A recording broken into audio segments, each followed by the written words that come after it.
Sempre sobre Jesus, né? Tudo aponta para Ele.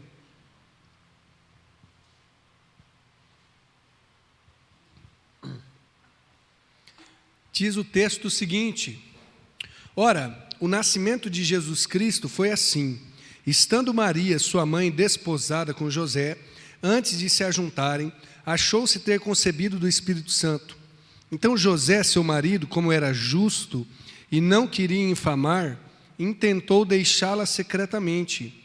E, projetando ele isso, eis que em sonho lhe apareceu um anjo do Senhor, dizendo: José, filho de Davi, não temas receber Maria, tua mulher, porque o que nela está gerado é do Espírito Santo. E ela dará à luz um filho, e lhe porás o nome de Jesus, porque ele salvará o seu povo dos seus pecados. Tudo isso aconteceu para que se cumprisse o que foi dito da parte do Senhor pelo profeta, que diz: eis que a virgem conceberá e dará à luz um filho, e ele será chamado pelo nome de Emanuel. Emanuel traduzido é Deus conosco. E José, despertando do sonho, fez como o anjo do Senhor lhe ordenara, e recebeu a sua mulher, e não a conheceu, até que Deus deu à luz seu filho, o primogênito, e pôs-lhe o nome de Jesus. Amém? Como que o plano de Deus se realiza nessa história? Bom, o plano de Deus se realiza em pessoas comuns. Deus nunca usa gente extraordinária, porque a única pessoa extraordinária foi Ele mesmo, o próprio Jesus. Então, todo mundo que Ele toca é gente comum. Mas gente comum que está disponível, disposta e que está o buscando. Gente comum que faz da sua vida uma vida de consagração. Aí você vai dizer assim: peraí, mas Deus já tocou em outras pessoas? Sim, mas essas outras pessoas, elas se tornaram pessoas santificadas pelo toque de Deus. Então Deus usa gente comum. Se a sua vida é uma vida comum, provavelmente é, né? No domingo nós estamos aqui celebrando e tudo mais, mas segunda-feira, amanhã, você vai acordar com aquele seu cabelo meio despenteado, não é verdade? Vai ter que escovar os dentes para se tornar aguentável aí pela sua família, se arrumar um pouco, vai para o seu emprego, que provavelmente é um emprego comum, espero que muito bom, mas um emprego comum, ou vai ficar na sua casa. E é gente comum que Deus usa, assim como Deus fez com José e Maria. Gente comum, eles não eram da elite, eles não eram da grandeza, da nobreza, eles, mesmo se fosse, ainda seriam seres humanos quaisquer, porque Deus usa esse tipo de gente. Deus também, por vezes, usa aqueles que estão esquecidos, estão colocados de lado. José e Maria, de fato, era assim.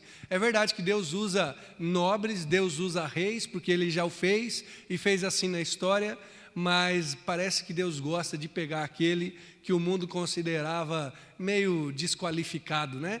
E usa para a glória dele. Pense só nos 12 apóstolos, ou os 12 primeiros discípulos, né? Você tem lá uma série de pessoas que eram esquecidos, desqualificados, deixados de lado. Aquele tipo de gente que, se Deus falasse para você: eu vou chamar o Pedro lá, o Simão, né? Que primeiro o nome dele era Simão, depois Pedro. Eu e você dizer assim: quem? Ele? Meu Senhor amado. Então não vai dar certo o negócio. Pedro é muito enfático, que a gente gosta de falar mal elogiando, né? Ele é muito enfático, ele é muito ambicioso, né? Ah, então tá bom, então vou chamar João. Não, mas João também já é mais molão também, né? Muito amor, né? Se bem que era o filho do trovão. Você percebe? Deus gosta de usar gente comum, mas Deus também usa não só gente comum, gente desqualificada. Penso eu que qualquer pessoa que foi chamado por Deus, a reação dele é dizer: eu não consigo. Se o chamado é de Deus mesmo, a gente uma hora ou outra pensa assim: não, peraí, não vai dar certo. E Deus nos chama para coisas, aliás, para toda a vocação que Deus nos chama, a gente chega uma hora e diz assim: só vai dar certo se Deus estiver no negócio. Porque Ele nos chama para algo maior, algo acima das nossas capacidades, acima das nossas qualidades. Por isso que Ele converte a gente, transforma, por isso que Ele dá dons. Por quê? Porque senão a gente não conseguia. Ele chama então os comuns, os esquecidos, mas Deus chama aqueles que Ele quer tocar com a sua graça, com o seu amor. O toque de Deus na vida de cada um, nos colocando aí na história da salvação. Por vezes parece que é Deus nos apertando, nos eu vou dizer assim, nos estraçalhando. Talvez você já tenha sentido isso, essa sensação de que Deus está te moendo, mas Ele está fazendo isso porque Ele desfaz o vaso para fazer um vaso melhor, né? Para que aí esse vaso contenha o tesouro do Evangelho. É isso que Paulo fala. Paulo foi um que foi bem moído por Deus também, né? Além de toda aflição e perseguição, o espinho na carne, que Deus respondeu para ele: a minha graça te basta.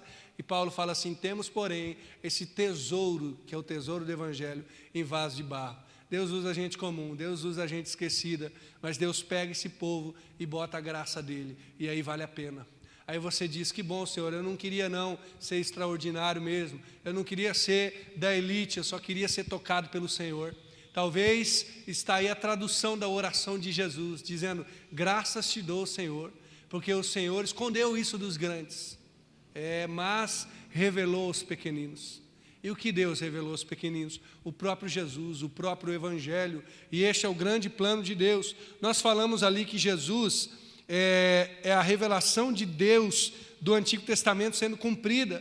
Eu queria lembrar com você, antes mesmo de entrar nesse texto, apesar do texto já ter aqui uma palavra de Isaías, algumas profecias que foram cumpridas, como por exemplo Isaías 9, 6 e 7, um menino nos nasceu, um filho nos foi dado, o governo está sobre os seus ombros, ele será chamado Maravilhoso Conselheiro, Deus Poderoso, Pai Eterno, Príncipe da Paz. Ele estenderá o seu domínio e haverá paz sem fim sobre o trono de Davi, sobre o seu reino, estabelecido e mantido com justiça e retidão, desde agora e para sempre. O zelo do Senhor dos Exércitos fará isso. O Isaías 7,14, que é citado no texto de Mateus 1, que a gente leu, diz: pois o Senhor mesmo dará a vocês um sinal, a virgem ficará grávida, dará à luz um filho e chamará Emanuel, que é Deus conosco. Também foi profetizado, muito antes de Jesus nascer, pelo profeta Miqueias, o lugar que ele nasceria. Lá em Miqueias 5,2 diz: mas tu, Belém Efrata, embora pequena entre as tribos de Judá, de ti virá para mim aquele que será o governante sobre Israel. Suas origens estão no passado distante, em tempos antigos. Nada disso Jesus, como um bebê, poderia controlar. Ele não poderia mandar no fato, né? Alguns dizem: ele estava enganando, ele se diz Messias. Mas ao nascer ele não tinha como controlar o lugar que nasceria, a não ser que ele fosse o próprio Deus. Esse Jesus também é prometido como o descendente de Abraão. Lá em Gênesis 12, 2 e 3 diz: farei de você um grande povo e o abençoarei, tornarei famoso o seu nome e você será uma bênção. Promessa de Deus a Abraão: abençoarei os que te abençoarem, amaldiçoarei os que o amaldiçoarem. Por meio de você, todos os povos da terra serão abençoados. Então você diz assim: mas o que tem a ver essa profecia de Abraão com Jesus? Lá em Gálatas 3,16, nós gostamos do João 3,16, que é muito bom, aliás, né? Fala de Jesus. Mas Gálatas 3,16 traduz isso, né? Fala, e eu já citei esse texto aos irmãos, né? As promessas foram feitas a Abraão e ao seu descendente. O texto está aqui posteridade, mas eu gosto de chamar de descendente. Não diz às posteridades ou aos descendentes, como muitos, mas um só, ao seu descendente, que é Cristo. Portanto, Paulo, aqui em Gálatas, traduz isso. Quando é feita a promessa a Abraão, é ao descendente de Abraão que queria cumprir isso. Cumprir o quê? Todas as famílias da terra seriam abençoadas. Aliás, quem o abençoasse seria abençoado. Quem o amaldiçoasse seria amaldiçoado. Jesus, portanto, é o cumprimento da promessa que Deus fez a Abraão, mas também é o cumprimento da promessa que Deus fez a Davi. Isaías 11:1 diz: um ramo surgirá do tronco de Jessé, e das suas raízes brotará um renovo. E por Jessé aqui, quer dizer o pai de Davi, portanto, está falando sobre a descendência de Davi. Jesus, portanto, é o rei também por excelência, descendente de Davi. Você vê como ele cumpre tantas coisas, e aqui a gente começa a conseguir perceber o grande plano de Deus.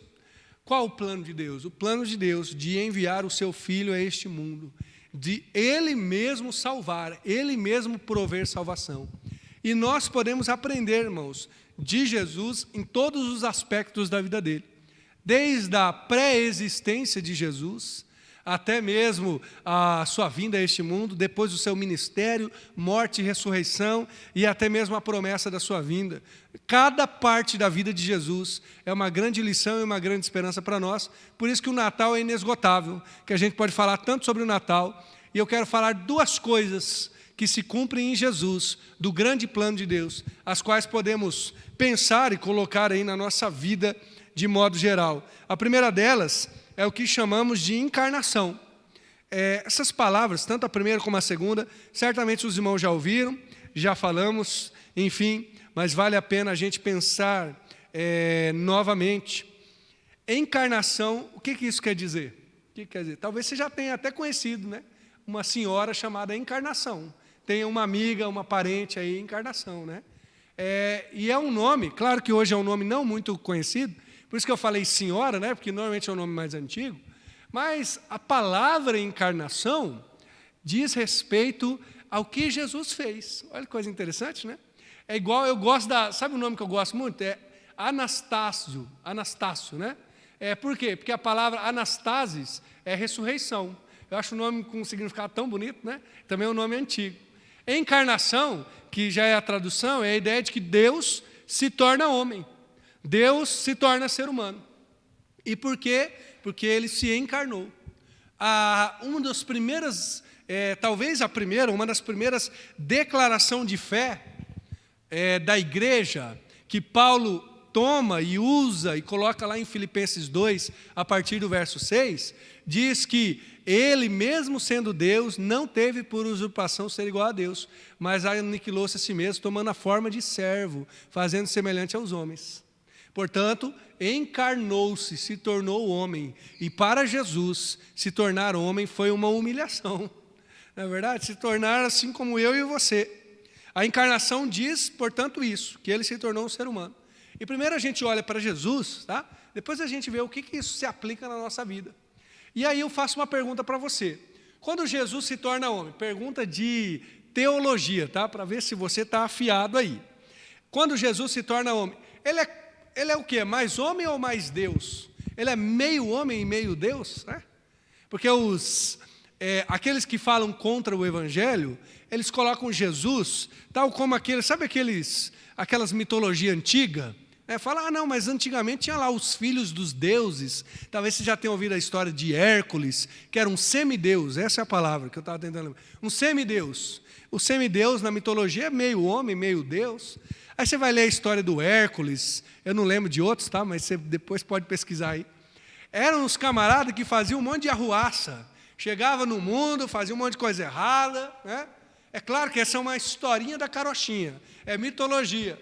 Mas aqueles que querem ir contra o Evangelho, eles falam, tá aí, ó, pronto aí, ó, vocês estão crendo numa palavra que também é um mito, é uma mitologia. Não, irmãos? Ao se tornar homem, Jesus e assim a igreja vai definir depois, para tentar entender isso que é difícil de entender, Jesus é totalmente homem e totalmente Deus.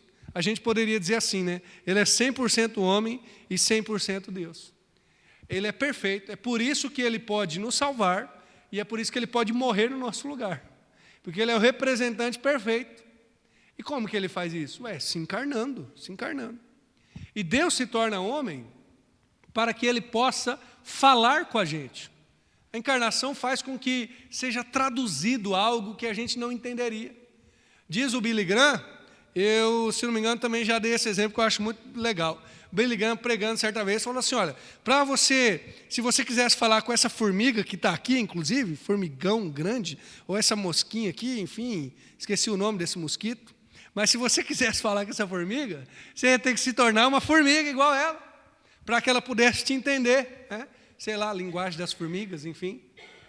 Agora, Deus, ao falar conosco, claro que Ele fala por meio de profetas, de revelação, Ele fala em sonho, por meio de anjos. Deus falou aqui com José e Maria, mas Ele se tornando o próprio homem, Ele se comunica conosco em nossa linguagem.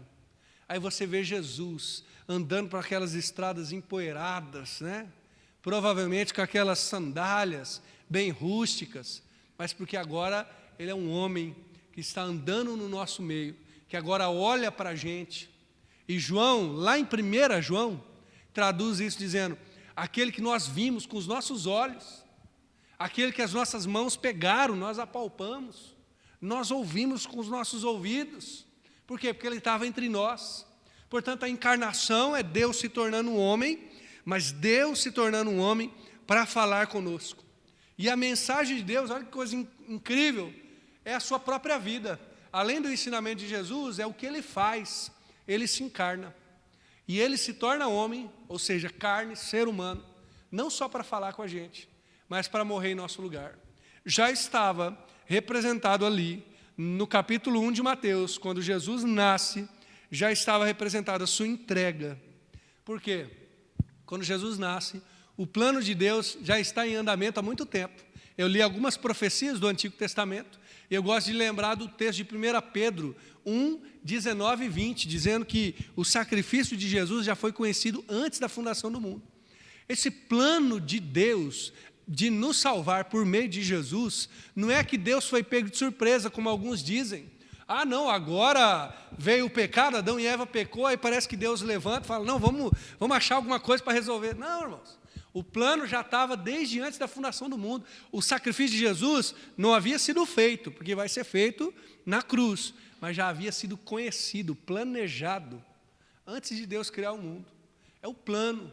E aí Jesus se encarna, se humilha, não quer ser igual a Deus, mas aí ele faz isso para a nossa salvação. Que coisa maravilhosa. O que a gente aprende com isso? Para nós levarmos aonde nós estivermos. Primeiro, é óbvio que você não vai ser Deus, nada do tipo. Mas encarnar-se é se colocar nos problemas deste mundo. Encarnar-se é caminhar aonde tem necessidades. Então Deus cria o mundo sabendo que a gente ia pecar, sabendo que Adão e Eva iam ser pecador, sabendo que você ia ser um grande pecador, que você é um pecador, né? Pecadora, todos nós. Mas Deus resolve andar no nosso meio. Ele resolve vir para esse problema. E problema, a gente corre de problema, não é verdade? Você corre e o problema bate palma lá na sua casa. Você fala, não é um problema, que é isso, né? Não vem aqui não. Aí você fala, eu vou descansar. Você pega o celular e o problema está lá no celular. Você fala, Senhor amado, estou querendo correr do problema. Mas o desafio para a gente seguir Jesus, é óbvio que nós não seremos tal como o próprio Deus, mas nós somos seguidores de Jesus. O desafio, então, é se encarnar. O que seria isso? É ir até o problema. Jesus olha e fala assim, vocês são a luz do mundo. Não se esconde uma cidade edificada sobre um monte. Então, quando a gente recebe o Jesus que se encarnou, quando a gente fala assim, nós vamos ser imitador de Jesus, que desceu do céu para vir a este mundo, e falar assim, eu vou lá ver o problema e eu vou resolver. Nós seguimos a Jesus dizendo assim, eu vou me encarnar. Onde que há necessidades? Tem necessidade na sua casa?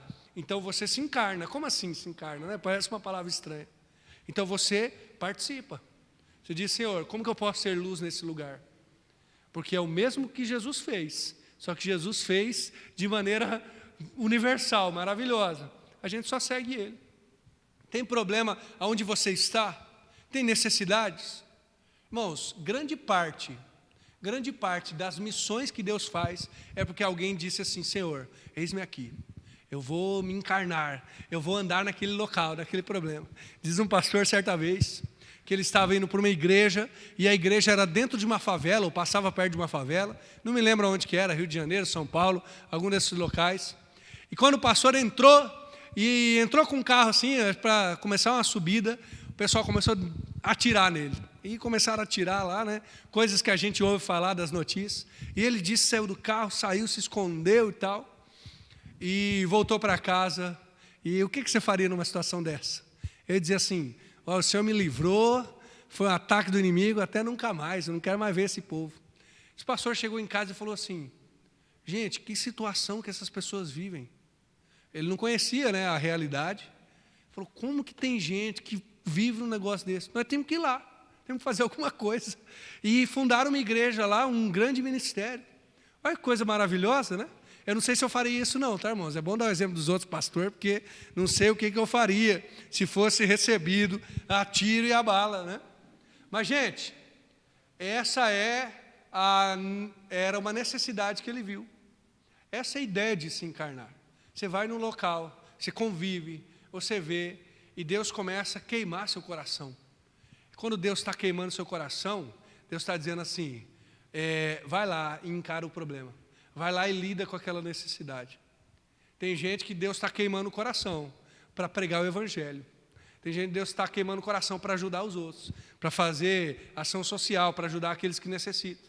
Tem gente que está queimando o coração para ser um conselheiro, para ser um intercessor. Então você se encarna, você fala, opa, esse é o problema, eu vou fazer como meu mestre fez. Eu vou lá. Porque imagine só, irmãos, se Deus tivesse fugido do mundo, se Ele não tivesse encarado, se Ele dissesse assim, não vou morrer por esse povo que eles não merecem, né?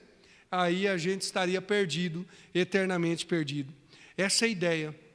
E penso eu, só para finalizar essa parte da encarnação, né, de estar no meio do problema, é que por vezes nós vivemos um evangelho desencarnado. A gente parece fumacinha de Jesus, né?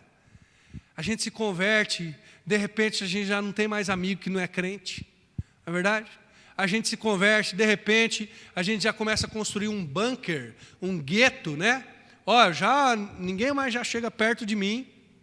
A gente fica distante das situações. E é claro que eles não tem que se colocar em situações pecaminosas, tá? Mas das situações que trarão necessidade. O que Deus está queimando no seu coração?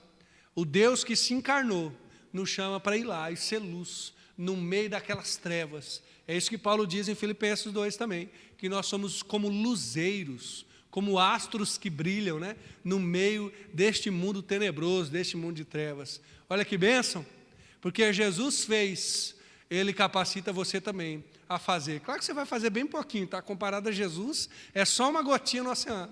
Mas você foi chamado para isso. E a segunda coisa, se a gente fala sobre aquilo que acontece na vida, vamos dizer assim, natural, presente, enfim. Agora, a segunda coisa que está descrita aqui, é que este menino que nasce, que é concebido de uma virgem, ele é chamado de Emanuel. O Deus conosco, Deus conosco. Este é a tradução do nome Emanuel. E quando João escreve sobre a vinda de Jesus, lá em João 1, ou o nascimento dele, João fala que ele habitou entre nós. João diz que o verbo se fez carne e habitou entre nós. Então a segunda coisa, a primeira é encarnação, que dá ênfase em Jesus sendo homem, encarnar-se, tornar-se ser humano. A segunda aqui, do cumprimento desse grande plano de Deus, é a habitação. Porque assim como ele era totalmente homem e se encarna, ele é totalmente Deus. E agora Deus habita no nosso meio. Eu gosto desse texto de João, que fala que o verbo se fez carne e habitou entre nós, e provavelmente você já ouviu eu falando isso, mas a ideia de habitar ali tem a ver com tabernáculo. Você lembra como que foi construído o tabernáculo no Antigo Testamento? Deus manda construir a Arca da Aliança, lá Moisés, Arão, coloca lá as tábuas da lei, uma vara que floresceu, maná, fechada aquela arca, tem a representação dos querubins lá, e os levitas carregam a arca por meio de argolas e umas varas que iam do lado, né? E eles carregavam aquela arca. A arca andava conforme, ou melhor, o povo no deserto andava conforme a arca. E foi construída ali uma tenda especial para a arca. A tenda é chamada de tabernáculo. O tabernáculo, portanto, representava a habitação de Deus na terra. Então, o tabernáculo era a manifestação da presença de Deus. Tanto é que o centro de Israel, e que eles consideravam, e nós também consideramos, olhando para aquela época, o centro do mundo, sabe qual que era? Não era o palácio do rei Salomão, não era o palácio de Davi, não, era a Arca da Aliança. Esse era o centro. Depois, quando Salomão constrói o templo, que aí já não é mais um tabernáculo, não é só mais uma tenda, o templo é dividido em 3 partes. Você lembra disso? Tem o átrio, que é dos gentios, enfim, alguns podem chegar ali. Depois você tem o local santo, que aí sim são sacerdotes. E você tem o local santíssimo, chamado de Santo dos Santos, onde havia ali um sacrifício especial feito anualmente em prol do povo de Israel. Lá no Santíssimo, ou no Santo dos Santos, estava a Arca da Aliança. Ali estava o centro do mundo. Por quê? Porque ali era a presença de Deus. Ali era, vamos dizer assim, o ponto de contato, né, entre o céu e a terra. Aí João vai dizer assim: o verbo se fez carne e habitou, e fez tabernáculo, essa é a palavra que ele usa, entre nós. E alguns gostam de traduzir assim: o verbo se fez carne e tabernaculou entre nós. Agora o tabernáculo de Deus que estava na Arca da Aliança não está mais. Está onde? Está em Jesus. Em Jesus, Deus veio morar com o ser humano. Em Jesus, o próprio Deus veio habitar conosco. E isso é o quê? É resultado de uma antiga promessa. Eu já li algumas, leio mais uma, Jeremias 30, 22. Eu serei o seu Deus, e vós sereis o meu povo. Deus promete, por meio de Jeremias e tantos outros, que Ele criaria o povo de Israel e organizaria o povo de Israel. Essa promessa antiga é feita por causa do amor. Também lembro, agora não vou citar, mas eu lembro o profeta Amós, né, o profeta Oséias, que é usado por Deus para ter alguns filhos que manifestam o amor de Deus. Também já citei isso para os irmãos em outro momento, mas se você lembra da profecia de Oséias, ele tem filhos, um chama não meu povo e outro chama não amada. E aí Deus fala assim: não, mas na verdade vocês ainda são meu povo. Então o não meu povo se torna meu povo de novo. Deus muda o nome da criança. E a não amada se torna amada. Porque essa promessa é feita através do amor. Quando nós lemos Deus sustentando a aliança com Israel, não havia motivos. Deus podia ter abandonado Israel lá no deserto, aliás. Já no deserto, não digo nem no meio do caminho. Mas Deus não abandona, porque a antiga promessa foi feita através do amor. Aliás, tem uma palavra específica no Antigo Testamento que eu acho maravilhosa, e ela não é fácil de traduzir. A palavra é hesed. Hesed é uma palavra diferente que nós ouvimos, ou quando nós lemos o Antigo Testamento, ela é traduzida por amor, graça. Alguns que têm aí uma tradução mais nova, alguns traduzem por amor leal. E você lembra que quando as traduções divergem muito, é porque é uma palavra difícil de ser traduzida. Não é que as traduções estão erradas. Essa palavra, os estudiosos foram perceber que é a seguinte: é o amor de Deus que é dado para Israel por meio da aliança dele. Então Deus fala assim: vocês não merecem, mas porque eu fiz uma aliança com vocês, eu vou amá-los. E essa é a ideia da palavra hesed. Não tem como traduzir uma palavra só, né? Eu gosto que alguns traduzem por graça, porque é graça mesmo. Essa antiga promessa foi feita por meio de hesed, por meio do amor de Deus. Eu vou amá-los através da minha aliança. Por mais que vocês estão querendo não ser meu povo, vocês vão ser meu povo. Por mais que vocês estão agindo como uma filha não amada, vocês vão ser amada. E quando vem Jesus, quando o próprio Deus habita no meio dos homens, agora Deus cumpre essa promessa. Cumpre, a promessa é cumprida por meio da habitação. E aí, os nomes, né, que seriam meu povo e amada, Ami e Ruama, na verdade é cumprido por meio de um outro nome, que é Emanuel. Deus está entre os homens, Deus anda no nosso meio. A grandeza do Natal é celebrar o fato de que o tabernáculo de Deus foi feito entre nós. E essa promessa, essa coisa maravilhosa, é que a habitação continua acontecendo. Continua acontecendo. Quando Deus habita entre nós, não é algo que se cumpriu antes e que parou de se cumprir. Quando você vê uma obra feita aí, às vezes, por exemplo, pelo governo, você vê uma obra aí de 10, 20 anos, você fala: não, quando foi feito estava bom, mas agora deteriorou, não teve aí os recursos para continuar o cuidado. Mas a obra de Deus não deteriora. Quando Deus habita com o ser humano, apesar de Jesus subir ao céu, depois da morte e ressurreição, ele diz assim: eu estarei convosco, pelos séculos dos séculos, e ainda enviarei um Consolador, que é o próprio Espírito que vai estar habitando em vosso coração. Portanto, a habitação de Deus está entre nós. Agora, irmãos, vamos tentar traduzir isso para nós. Nós temos um certo problema com a presença de Deus, penso eu. Por quê? Porque às vezes nós achamos que só há presença de Deus quando há sentimentos bons. E é verdade, é maravilhoso sentir a presença de Deus. Não é maravilhoso? Talvez você já tenha sentido. Quem sabe neste culto, quem sabe em outros momentos, quando você está orando, quando você está falando com Deus. quando você está adorando, cantando, lendo a palavra, mas a presença de Deus não está apenas nos momentos em que nós sentimos elas. Na verdade, a presença de Deus está também, e talvez mais enfaticamente, quando a gente não sente. Quando a gente clama e não tem a resposta. Quando a gente busca e o sentimento bom não chega. Ué, mas como assim? Porque a presença e a habitação de Deus não depende das nossas emoções. A habitação de Deus não depende da vida estar indo bem. Porque se dependesse de nós, Deus não habitava com a gente. É igual encarnar, se dependesse da gente, nada feito. Mas a habitação, a presença de Deus depende da própria manifestação de Deus. Ele habitou porque Ele resolveu habitar. Portanto, a presença de Deus está conosco, aonde nós estivermos. A presença de Deus continua caminhando com a gente. Quer você sinta um bom sentimento, quer você não sinta. É sempre bom sentir, mas isso não acontece sempre. Inclusive no meio dos desertos da vida, quando a vida está seca. Alguns dizem, citando um profeta, quando os céus estão de bronze, parece que não passa nada, você ora e a coisa não anda, mas Deus continua habitando com o seu povo. A antiga promessa dele, dizendo, eu serei o seu Deus e eles serão o meu povo, se cumpre plenamente em Jesus. Esse grande plano de Deus acontece também por meio da habitação. Deus continua habitando nas nossas vidas. Portanto, quando você orar, independente do que você sentir, saiba que Deus está ouvindo.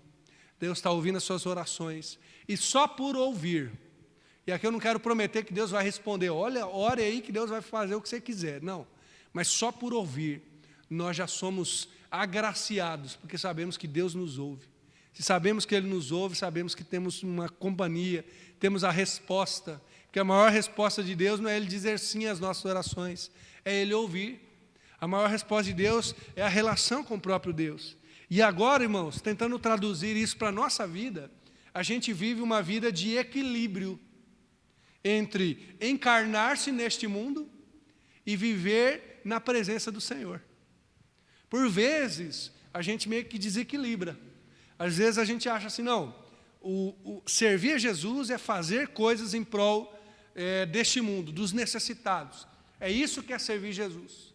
Quem não está fazendo isso está errado.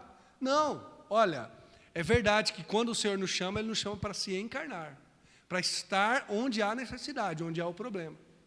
Mas pelo outro lado, também existe a parte da habitação, da presença, da busca de Deus. E se você quer servir a Jesus, esse Jesus que se encarnou e habitou em nosso meio, há uma dica aí, há uma percepção aqui. Você está no mundo, você participa do mundo, não no sentido mundano, tá? Mas em estar olhando para a necessidade, em ser luz, mas você também tem o seu tempo com Deus. Você também aproveita e desfruta da presença gloriosa de Deus. Nesse santo equilíbrio que é visto em Jesus aqui, ainda bebê, nós temos uma boa forma de ter uma vida espiritual.